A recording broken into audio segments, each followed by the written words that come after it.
24 മണിക്കൂറിനിടെ കൊച്ചിയിൽ വിവിധ കേസുകളിലായി 114 പേരെ പിടികൂടിയതായി Kochi city police commissioner A Akbar.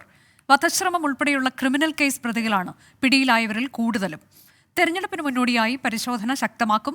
Kalamassery സ്ഫോടന കേസിലെ കുറ്റപത്രം സമയബന്ധിതമായി സമർപ്പിക്കുമെന്നും കൊച്ചി സിറ്റി പോലീസ് കമ്മീഷണർ പറഞ്ഞു. ഓപ്പറേഷൻ ജാഗ്രത എന്ന് പേരിട്ട ഈ സ്പെഷ്യൽ ഡ്രൈവിൻ്റെ ഭാഗമായി 400ഓളം പോലീസ് ഉദ്യോഗസ്ഥരെ 90 ടീമുകളായിട്ട് വിഭജിച്ച് അവരുടെ നേതൃത്വത്തിലാണ് ഈ സ്പെഷ്യൽ ഡ്രൈവ് നടത്തിയത്. ഏകദേശം 194 സ്ഥലങ്ങളിൽ പോലീസ് ഇന്നലെ റെയ്ഡ് നടത്തുകയുണ്ടായി. അതിൻ്റെ ഭാഗമായി 114 അറസ്റ്റുകൾ നടത്തിയിട്ടുണ്ട്.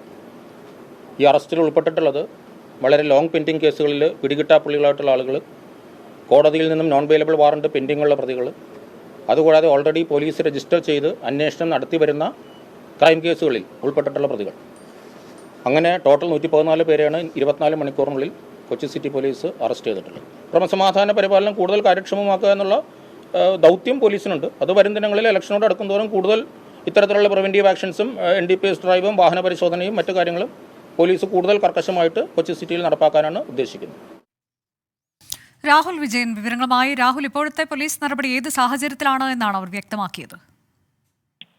അനുജ, ഓരോ ഇടവേളകളിലുമുള്ള സ്പെഷ്യൽ ഡ്രൈവിന്റെ ഭാഗമായിട്ടാണ് ഈ പരിശോധന ഇന്ന് നടന്നത്. ഇന്നലെ രാവിലെ മുതലാണ് ഈ പരിശോധന പ്രത്യേക പോലീസ് സംഘത്തിന്റെ നേതൃത്വത്തിൽ നടന്നത്. 114 പ്രതികളെ പുള്ളികളടക്കം, അതുപോലെ തന്നെ വധശ്രമം ഉൾപ്പെടെയുള്ള വകുപ്പുകളിൽ കേസിൽ അകപ്പെട്ടിരിക്കുന്നവർ മാത്രമല്ല ഈ ജാമ്യത്തിലിറങ്ങി മുങ്ങി നടക്കുന്നവർ അടക്കമുള്ള ആളുകൾ ഈ പിടിയിലായവരുടെ പട്ടികയിലുണ്ട് എന്നുള്ള ഏറ്റവും പ്രധാനപ്പെട്ട കാര്യം.